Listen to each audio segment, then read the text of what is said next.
장애나 질병 등으로 도움이 필요한 가족, 보살핌이 필요한 가족을 돌보고 있는 청년들. 우리는 그들을 일명 영케어러, 가족 돌봄 청년이라고 부릅니다. 상황이 너무 힘들고 막 진짜 포기하고 싶을 때도 많았죠. 내가 죽거나 아빠가 죽어야 끝나는 건가? 왜냐면 끝이 안 보이니까. 가족 돌봄 청년은 약 18만 명. 하지만 복지 사각지대에 놓인 현실. 외국 학자가 여러 나라의 그 영케어러 지원 정책을 두고 등급을 매긴 경우들이 있거든요. 한국은 최하였어요.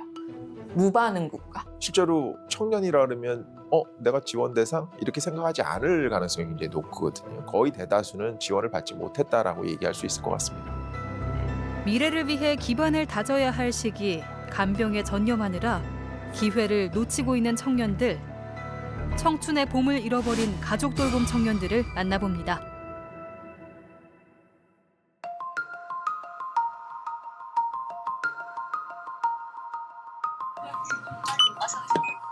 $3,200원입니다. 네, 결제. 올해 대학 졸업반인 박효빈 씨입니다. 여기 편의점하고 그다음에 햄버거집 같은 거랑 그다음에 학교에 있는 행정실에서 일하고 있어요. 취업 준비도 빠듯한 시기에 대부분의 시간을 돈 버는 일에 매달리고 있습니다. 생활비는 계속 부족한데 일은 계속 해야 어떻게든 유지가 되니까 주변에 잘 놀고 있는 애들 보면은 부럽기도 하고 좀 난 왜 저렇게 못 놀까 싶기도 하고 그래서. 학업과 아르바이트 사이 시간이 날 때면 효빈 씨는 집으로 달려가야만 합니다. 아빠 좀 괜찮아? 늘 고생했어. 열은 없네. 좀 아파? 아니, 아빠 밥 먹었어? 안 먹었어. 내가 해줘야겠네. 거동이 불편한 아버지를 직접 챙겨야 하는데요. 아버지 박진수 씨는 한눈에 보기에도 병색이 깊어 보입니다. 효빈 씨의 가족은 아버지와 동생까지 모두 세 식구. 그런데 가족의 사실상 보호자는 아버지가 아닌 효빈 씨입니다. 약간 무리하시면 약간 쓰러진 거라서. 쓰러진 건가요? 네네. 그 발작 증세가 있으셔가지고. 아버지의 간병을 도맡아 한 지 벌써 10년이 넘었습니다. 초등학교 2학년 때부터인가 아마 계란 같은 것도 뭐 굽기 시작하고 그 막 청소도 제가 하기 시작하고 빨래랑 설거지도 좀 하고 있었고 학교나 뭐 행정 관련된 일은 중학교 때부터 좀 알게 되니까 제가 아버지가 좀 잘 못하시니까 제가 하고 그랬죠. 아버지 박진수 씨의 투병 생활은 효빈 씨가 태어나기 전부터 시작됐습니다. 그 중학교 때 거기에 애고빠따라 그 뒤에서 누가 쳐갖고 간지라고 하는데 그 뇌우울증장인가? 그 제거하는데 1억 넘는다고 들었고요. 진수 씨는 뇌전증을 앓고 있습니다. 수시로 발작을 일으킬 수 있어 안정된 직업을 구할 수 없었고 집안 사정도 좋지 않았습니다. 아빠가 아픈 날엔 또 학교 가도 또 계속 걱정하고 막 약 안 먹었는지 걱정도 되고 약을 안 먹으시면 쓰러지거든요 사실상. 약을 이게 뇌전증 그 발작 억제제라서 그걸 안 먹으면 그 한두 번 빼먹으면 잘못하면 쓰러지셔요. 간혹 일터에서 쓰러지면 효빈 씨가 달려가야만 했는데요. 누구도 효빈 씨를 대신해줄 어른이 없었기 때문입니다. 제가 일도 못하는데 제가 도움이 못 돼서 제가 그 돈 벌어갖고 그 대학도 보내주셨는데 그것도 못 오고. 효빈 씨의 전공은 사회복지학. 아버지 때문에 선택한 길이기도 합니다. 뒷바라지도 못해줬지만 대견하게 커준 아들. 아버지는 항상 미안한 마음뿐인데요. 하지만 그런 아버지를 단 한 번도 원망한 적이 없는 아들입니다. 미안하다고 막 맨날 말하시기도 하는데 아버지 탓은 아니니까 이게 뭐 아버지한테 그러니까 원망 같은 건 없고 거의 사실 상황이 그냥 너무 힘들었어요. 진짜 포기하고 싶을 때도 많았죠. 그래서 막 난 왜 이렇게 살아야 하냐 이럴 때도 많았고 중학교 때도 그랬어요. 2022년 정부에선 아픈 가족을 돌보며 공부를 하거나 일을 하는 청년들을 가족 돌봄 청년으로 부르기 시작했습니다. 아직까지는 정확한 현황 파악을 하기는 어렵고 최근에 이제 실태 조사가 2022년에 있었는데 그때 0.6%에서 1.6%, 1.4%까지 이렇게 되어 있어서 한 8만 명에서 18만 명 정도 사이로 추정하고 있습니다. 근데 이건 단지 추정일 뿐이라서 좀 더 명확한 발굴과 확인과 연구가 필요하지 않을까 이렇게 생각이 됩니다. 보건복지부는 2022년에 처음으로 전국 가족돌봄 청년 실태조사를 진행했습니다. 학교, 복지관 등을 통해 제한적으로 진행된 설문조사였는데요. 이를 토대로 2024년 전국에 약 18만 명의 가족돌봄 청년이 있을 것이라고 추산하고 있습니다. 2017년부터 유방암 투병 중인 어머니의 돌봄자 역할을 해오고 있는 장두원 씨. 엄마가 그 당시에 48, 49이셨죠. 그리고 이제 제가 그때 이제 24, 5이었던 것 같아요. 2012년에 저희 집이 이제 크게 이제 사업이 부도가 났어요. 그래서 이제 아버지는 그냥 저한테 뭐 메모지 같은 거 하나, 엄마랑 동생 그냥 잘 부탁한다고 쓰시고 사라지셨어요. 아버지의 사업 실패, 그리고 어머니의 유방암 투병. 대학생이던 두원 씨는 어머니 간호부터 경제적인 것까지 책임져야만 했습니다. 잘될 수 있구나. 엄마 그것 때문에 중도 휴학을 좀 했었고, 그리고 그때 이제 제가 뭐 학원이나 뭐 어떤 이런 저런 데서 이제 일 같은 것들 좀 했었고, 고깃집 서빙 아르바이트나 뭐 저런 뭐 좀 힘든 이제 뭐 단기 알바 같은 것들도 이렇게 좀 뛰고서 그렇게 생활을 좀 했었고, 가사에 좀 그래도 그렇게 보탬이 되고자 엄마가 많이 편찮으시니까 그렇게 이제 했었었죠. 2023년 간병과 생계까지 책임지고 있는 청년을 조사한 결과 서울에만 900명, 이 가운데 65%는 월소득이 200만 원 미만, 100만 원도 벌지 못하는 경우도 있었는데요. 간병과 일을 병행하는 건 어려울 수밖에 없습니다. 저는 그때 당시에는 뭐 정부의 어떤 그런 지원을 받거나 이런 혜택의 대상자는 아니었었죠. 그냥 부모를 끝까지 잘 모시는 거야. 그런 정도의 그냥 개념의 시선으로만 했고, 그냥 안타깝네. 뭐 어쩌겠어. 그래도 이제 엄마를 어쨌든 해야 되니까. 사실상 간병을 하고 있는 대부분의 청년들이 자신이 돌봄을 하는 청년인지 지원을 받을 수 있는지를 모르고 있습니다.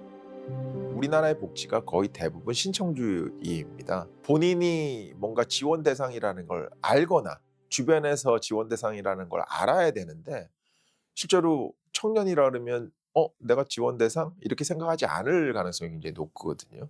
효자 효녀라고 하는 어떤 프레임들이 그냥 당연하다라고 생각하는 거랑도 또 연관이 되거든요. 내가 엄마가 아파, 아빠가 아파, 아니면 나를 돌봐줬던 할머니나 할아버지 누군가가 아파. 그러면 당연히 너가 돌봐야지라고 하는 프레임 때문에 또 돌봄을 하게 되는 경우들이 있는데, 그게 곧 너가 하고 있는 이 돌봄이 굉장히 가치 있는 거야, 내지는 뭔가 굉장히 긍정적인 어떤 일을 하고 있다라고 하는 것까지는 연결되지 않는 거죠. 중병에 걸린 아버지를 방치해 숨지게 한 혐의로 재판에 넘겨진 20대 청소년에 대한 항소가 기각됐습니다. 중병을 앓던 아버지를 경제적 어려움 끝에 방치해 숨지게 한 아들에게 항소심 재판부가 징역 4년을 선고했습니다. 2021년 안타까운 사건이 있었습니다. 쓰러진 아버지를 홀로 간병하다 생활고 때문에 아버지를 방치해 죽음에 이르게 한 20대 청년. 일명 간병 살인 사건. 안타까운 사연이 알려지면서 선처를 요구하는 탄원이 있었는데요. 그리고 더는 이런 비극이 일어나지 않도록 국가가 책임지고 지원하자는 법안이 드디어 국회를 통과했습니다. 이 친구는 일자리, 이게 경제활동도 할 수 없었어요. 그러는 과정에서 생활비도 이제 완전 동이 났고 통신비도 못 낼 정도로 그러는 과정에서 이 아버지와 아들은 엄청난 절망과 고통에 시달리고 아버지가 결국에는 죽음에 내몰렸는데 우리 사회는 국가는 어떤 지원도 없었던 거예요. 이 사례를 보면서 이거 이렇게 도움을 받을 수 있어. 조언해주는 사람이라도 있으면 이렇게 죽음으로 내몰리진 않았을 것 같거든요. 이번 법안에는 가족 돌봄 청년들에게 수당 지급이나 돌봄 서비스, 상담, 교육, 취업 등을 지원하는 내용이 담겨 있습니다.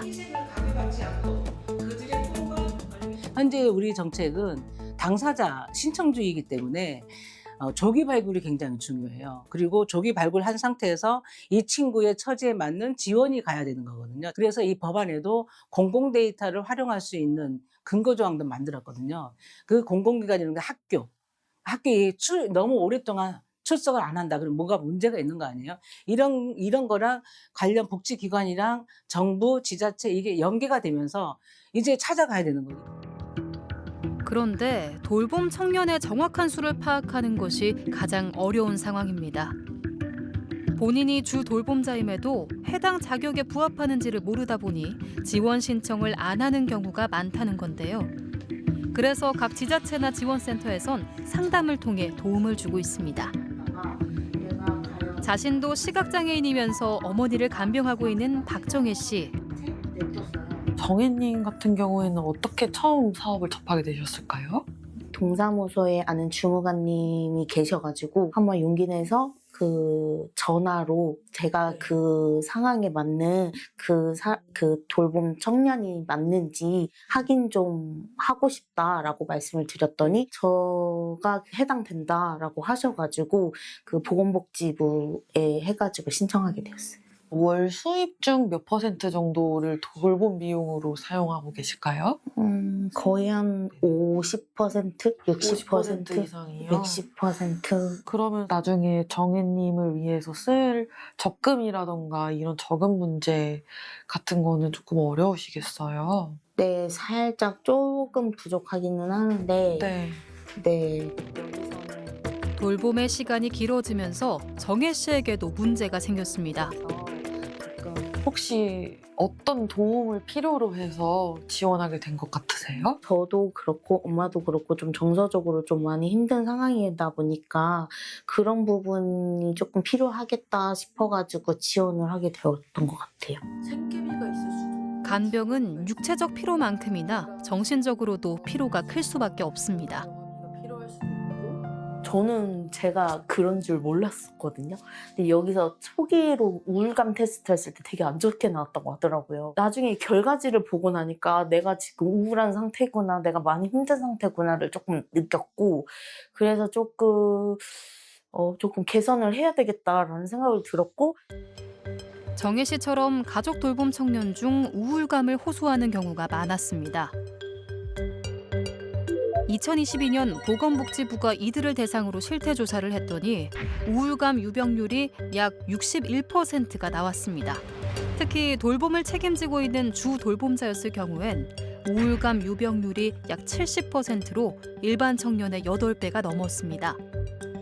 청년들은 뭐 학교도 다니고 싶고 또 뭐 연애도 하고 싶고 또 같은 학생들 본인 또래들끼리 같이 놀고 싶고 하지만 항상 이 청년들은 늘 대기 중이잖아요. 부모님들이나 내가 케어의 대상들이 갑자기 아프거나 갑자기 더 돌발 상황들이 있기 때문에 늘 불안 속에서 살고 있습니다. 내가 언제까지 이것을 해야 되는지 또 앞으로 어떻게 또 더 지속돼야 되는지 그런 거에 대한 어떤 고통들 또 그런 것들에 대한 심리적으로 굉장히 불안정한 상황이 있습니다. 가족 돌봄 청년은 일주일 평균 21.6시간을 돌봄에 할애하고 돌봄 기간은 평균 46.1개월에 달하는 걸로 나타났습니다. 이런 상황 속에서 가족 돌봄 청년은 일반 청년보다 삶의 만족도가 낮고 미래를 계획하는 데 어려움을 겪고 있습니다. 가족 돌봄 청년은 우리만의 문제가 아니었습니다.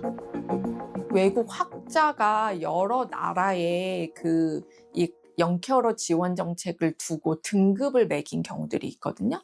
한국은 최하위였어요. 무반응 국가, 영케어러에 대한 무반응 국가다라고 규정을 했었거든요. 스위스 바젤대의 아그네스 레우 교수가 가족 돌봄 청년 대응 수준을 7단계로 분류했는데요. 세계에서 가장 먼저 가족 돌봄 청년 지원책을 정비한 영국이 2단계, 인도나 네팔 등도 인식 초기 단계인 6단계인데 한국은 대응 체계가 거의 없는 7단계 무반응 국가, 세계 최저 수준이라는 평가입니다.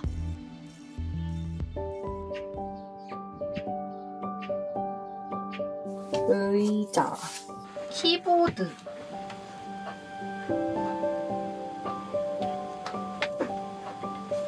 손톱. 또박또박 단어를 불러주고 한자 한자 꼭꼭 눌러 쓰고 받아쓰기 공부에 열중인 아버지 강현수 씨와 딸 강하라 씨. 세월. 여기는 틀렸는데 여기 맞았어. 맞고 여기도 맞고 여기는 티귿이라서 안 맞아요. 지적 장애를 가졌고 그게 심한 중증 단계입니다.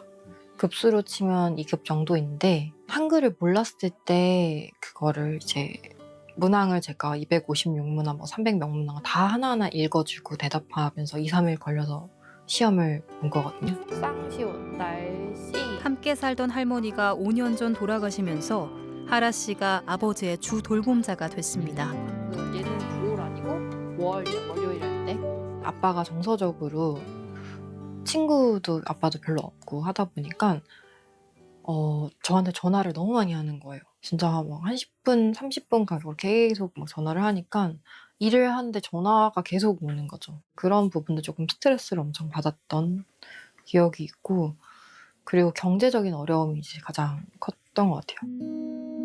아버지 현수 씨는 무슨 일이 생길 때마다 딸을 찾아야만 했고 기타 레슨을 하던 하라 씨는 결국 잠시 일을 놓아야 했습니다. 기능성 의료. 하라 씨는 아버지가 혼자서도 생활할 수 있도록 기본적인 것부터 알려주기로 했습니다. 오, 좋았어. 돌봄을 하고 있는 입장이지만 저는 이제 나이가 조금씩 더 해서 30살이 넘었단 말이에요. 그럼 저도 이제 제 인생도 살아야 되고 아빠의 인생도 살아야 되는데 아빠가 독립할 수 있게 만들고 자립이 가능해야 되니까 계속 훈련하는 거죠. 왜냐하면 결국엔 언젠가 이렇게 독립을 하게 되거나 아니면 같이 살아야 되는데 독립할 수 있는 기능이면 최대한 기능을 끌어올려야겠다라는 생각인 것 같아요. 오늘 뭐 할까? 두릅에 초고추장 샀어? 초고추장은 안 사왔다니까. 아, 초고추장 빼놓고 왔어? 아니, 초고추장 사는 건 케찹을 사고. 초고추장인 줄 알고 케찹을 샀어? 아. 아니, 초장인 줄 알고 샀는데, 케찹이. 아, 초장인 줄 알고 케찹을. 다이어트에 좋은 케찹 꼭 다행이네. 웃기네. 어쩔 수 없지. 아직도 실수가 잦지만 5년 동안 꾸준히 반복 학습을 해온 결과 현수 씨에겐 많은 변화가 있었습니다. 글을 읽게 되면서 혼자서 장을 보고 간단한 식사 준비까지 할 수 있게 된 겁니다. 숟가락 소리 내면 안 돼. 살살 넣어야 된다니까, 식기를. 현수 씨가 할 수 있는 일은 많지 않았습니다. 30년 가까이 일용직 노동으로 힘든 생계를 이어왔지만 이제는 몸이 예전 같지 않은데요. 거기다 체중까지 늘면서 몸 상태는 더욱 나빠졌습니다. 안 빠져. 먹은 게 많아서 아빠. 빨리 열심히 올려봐 끝까지. 더 높이. 다리. 아빠 다리 들어봐. 다리가 안 들려. 아버지를 돌보면서 힘들고 지쳤던 날도 많았던 하라 씨. 하지만 하라 씨는 아버지를 위해 그리고 자신을 위해 포기할 수 없었습니다. 이 돌봄이 안 끝날 것 같은 거예요. 아, 이게 내가 죽거나 아빠가 죽어야 끝나는 건가? 이런 생각이 이제 들었거든요. 왜냐면 끝이 안 보이니까 돌봄이. 그래서 이제 저도 이거를 끝을 정해야겠다 해서 돌봄의 졸업을 기준을 세우게 된 것 같아요. 피할 수 없는 상황 속에서 다른 희망을 찾아낸 부녀. 두 사람의 앞날이 봄날의 꽃처럼 화사할 날만 있길 바라봅니다. 청춘의 봄을 잃어버렸다고 해도 과언이 아닌 가족 돌봄 청년들. 이제는 우리 사회가 그들을 바라보는 시선부터 바뀌어야 할 것입니다. 시선들이 다들 불쌍하다고만 생각하고 부모님이 힘든데 자식된 우리로서 열심히 하는 건 맞으니까 단순한 효자라고만 보는 관점은 좀 버려야 할 것 같아요. 결국에는 인식 개선은 가족 돌봄 청년인 당사자분들이 먼저 내가 영케어러구나, 나는 영케어러라는 걸 알게 되고 그걸 또 말할 수 있도록 좀 사회적으로 따뜻한 시선으로 보는 게 첫 번째가 될 것 같아요.